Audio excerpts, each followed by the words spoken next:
Napoleon Bonaparte, a name synonymous with ambition, military genius, and ultimately tragedy. Born in 1769 on the island of Corsica, Napoleon's early life was far from glamorous. He hailed from a minor, noble family, a background that fueled his relentless climb to power. His Corsican heritage, often seen as an outsider status, would later become a source of both pride and prejudice in his life. From a young age, Napoleon displayed a keen interest in military history and strategy. He devoured books on the campaigns of Alexander the Great and Julius Caesar, immersing himself in the tactics of legendary commanders. This early fascination, combined with his undeniable intellect, laid the foundation for his future military successes. In 1785, at the tender age of 16, Napoleon graduated from the École Militaire in Paris. His exceptional skills earned him a commission as a second lieutenant in the French army, marking the beginning of his extraordinary military career. Little did anyone know that this young Corsican officer would rise to become one of the most influential figures in European history. The French Revolution of 1789 provided the backdrop for Napoleon's meteoric rise.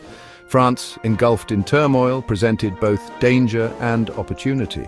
Napoleon, a staunch supporter of the revolution's ideals, skillfully navigated the treacherous political landscape.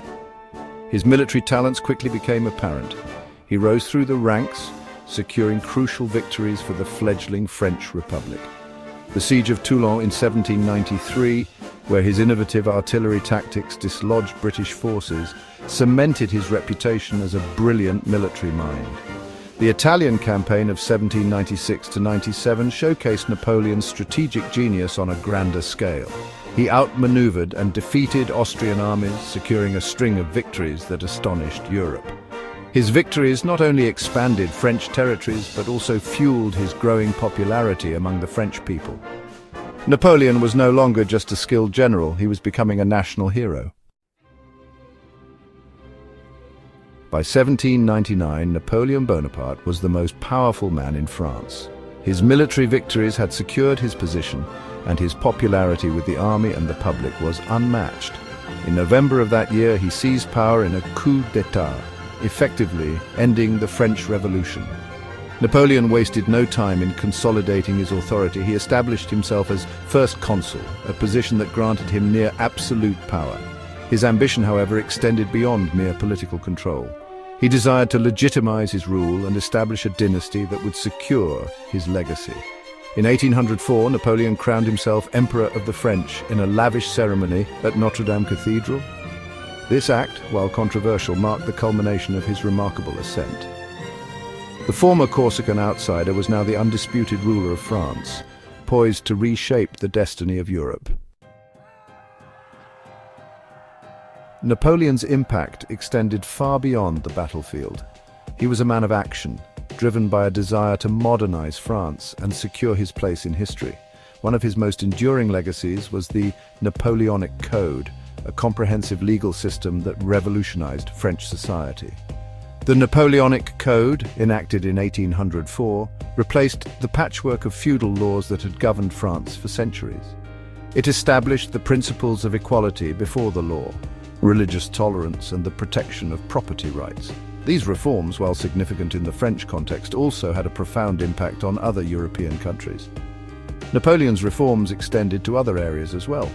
He centralized the French government, established a national bank, and reformed the education system. He patronized the arts and sciences, fostering a period of intellectual and cultural flourishing. His reign, though marked by constant warfare, was also a time of significant progress and transformation for France. Section 5. Master Strategist. From pyramids to Austerlitz. Napoleon's military genius is undeniable. He masterfully employed speed, maneuver, and deception to outwit his opponents on battlefields across Europe. His campaigns were characterized by meticulous planning, innovative tactics, and an uncanny ability to inspire his troops. From the pyramids of Egypt to the plains of Austerlitz, Napoleon's victories became the stuff of legend. He conquered Italy, crushed Austrian armies, and humbled Prussian forces. His victories not only expanded the French Empire, but also solidified his reputation as one of the greatest military commanders in history. Napoleon's strategic brilliance was evident in his use of artillery, his emphasis on decisive battles, and his ability to exploit enemy weaknesses. He revolutionized warfare, introducing new tactics and strategies that would influence military thinking for generations to come. Section 6: The Russian Quagmire and the Road to Exile.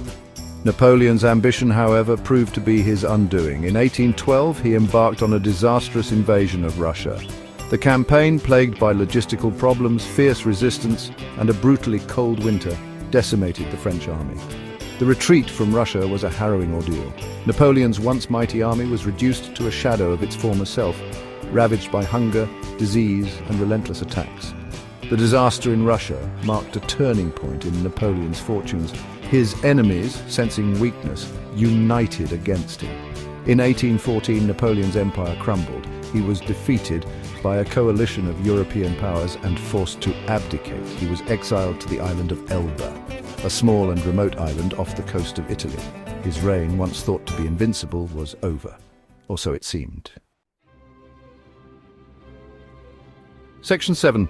The 100 Days and Waterloo, a last campaign. Napoleon's exile was short-lived. In 1815, he escaped from Elba and returned to France. His arrival sparked a wave of popular support, and he quickly raised a new army. The period known as the 100 Days had begun. The European powers, alarmed by Napoleon's return, mobilized their forces. The stage was set for a final confrontation. On June 18, 1815, Napoleon's army clashed with British and Prussian forces at Waterloo in present-day Belgium. The Battle of Waterloo was a crushing defeat for Napoleon. His army was routed, his hopes of regaining power dashed. He was once again forced to abdicate, this time permanently. He was exiled to the remote island of St. Helena in the South Atlantic, where he would spend the rest of his days. Section 8. Legacy of an Emperor, Napoleon's enduring impact. Napoleon Bonaparte died in exile on May 5, 1821, at the age of 51. His death marked the end of an era, but his legacy continued to shape the course of European history. He left behind a complex and often contradictory legacy, one that continues to be debated and reinterpreted today. Napoleon's military genius is undisputed. His campaigns revolutionized warfare and inspired generations of military leaders. His legal and administrative reforms, embodied in the Napoleonic Code, left an indelible mark on France and beyond.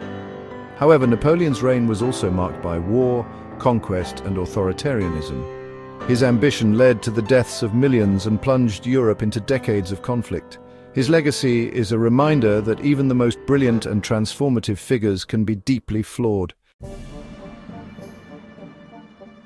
Section 9. Conclusion. A complex figure in history. Napoleon Bonaparte's life was a remarkable journey from Corsican outsider to Emperor of the French.